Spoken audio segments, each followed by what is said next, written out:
Welcome back to What Arty Noobs with General Disturbance. This is the M40, M43. In fact, actually, that is the M43. I know because that's the 8-inch howitzer. And it's located on the south spawn of Mines. And it's being commanded by UKSkaface. And the countdown is underway. So, battle has commenced.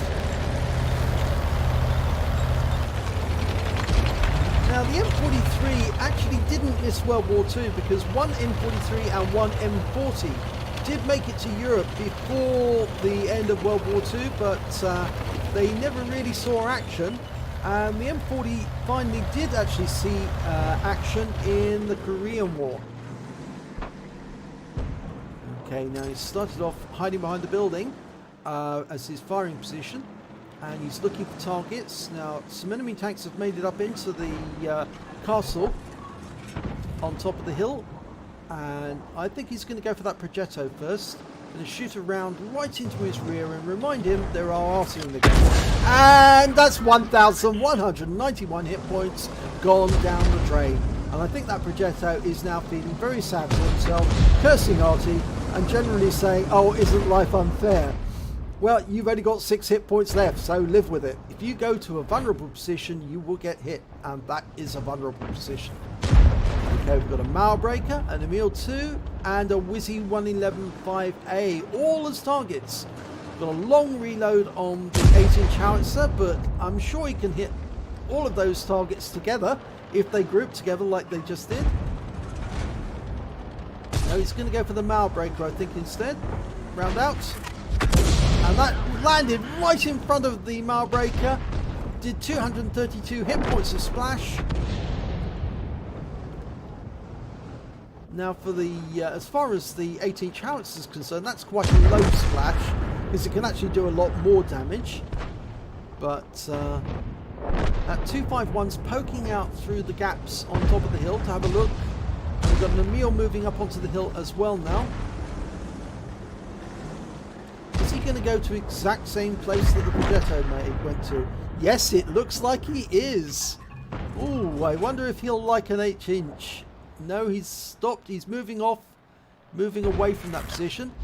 Fires a round in, splashes him for 145. Now, the annoying thing about the 8-inch howitzer is you can only carry 15 shells. That does limit the amount of damage you can do in the battle, but you've got such a long reload that it does mean that you're not likely to be able to fire very much more than 15 rounds in a battle. Although I have heard of people running out of ammo and ending the battle by having to either just cap on the enemy cap and or be used as a spotter. Going for the RU-251, who was hiding in the bushes, and now he's actually stunned, so he's pulled back. Unfortunately, the shell hit the rock and that took most of the blast.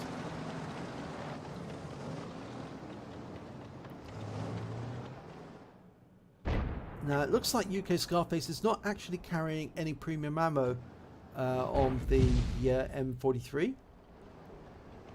And that's quite a wise decision, because normally the premium ammo will eat up all your profit if you do carry any. It's nice to have that big footprint though with the 8-inch howitzer, but sometimes it should just be so expensive to buy it. Oh, we've got a 14-ton, and he was just taken out by the T-54 first prototype. We fire at the Emil 2, get a lovely hit there into the top armor, 471 hit points from that. No, that Emil is not feeling so happy. Now he leant over the edge to try and get the T-54, and it failed for him completely, and he was subsequently taken out by the T-34. Now there's a Wizzy 111-5A, and he just took out our ISM, who was using that rock for cover. And he's indicated he's aiming in that direction. He's marked his target, but he wants somebody to spot for him. And the first prototype will be the first or likely tank to do it. There he is. Oh, we've had T-26E5 doing there, and that's a direct hit. 388 hit points, and the only reason it was so low at 388 is it must have hit the front armor of that T-26, but it still did a lot of damage, and he's stunned. And you sought the sanctuary of that rock to protect himself from fire from the T-54. But you can see the shell landed on the front glacis, the upper glacis of the T-26. Now, just dialing in, almost loaded. T-26 is going to get another dose of high explosive, and he does. The shell lands right next door to him, not on him, but next to him, and it stuns him and tracks him. And he's taken out immediately afterwards. So he picked up 680 hit points of stun assist there. That's why a stun can sometimes be just as good as a direct hit, because you're still going to pick it up if one of your team actually did then get the kill. Now he's going to try and hit that Wizzy 1115A, who's trying to side scrape. It's not going to help him if he gets hit by an HE shell. Round out. And that lands right in front of him. 222. Stunned. Oh, he's ammo racked. The T-50 ammo racked him. His turret blew off.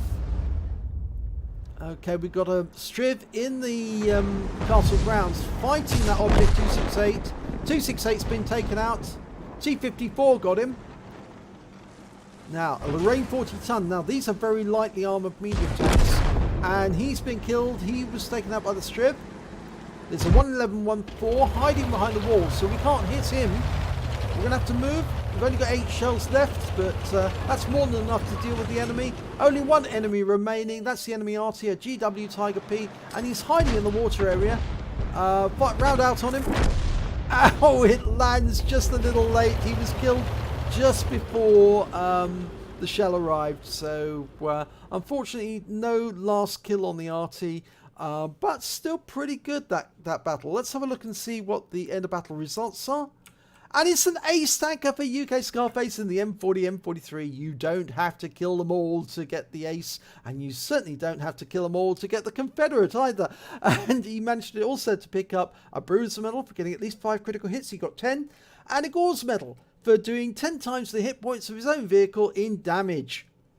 And of course, as I said, the Confederate, which I always say is a good indication you were supporting your team, because you were hitting the enemy and the team were then taking those enemy out. And that means you were much better as a team player.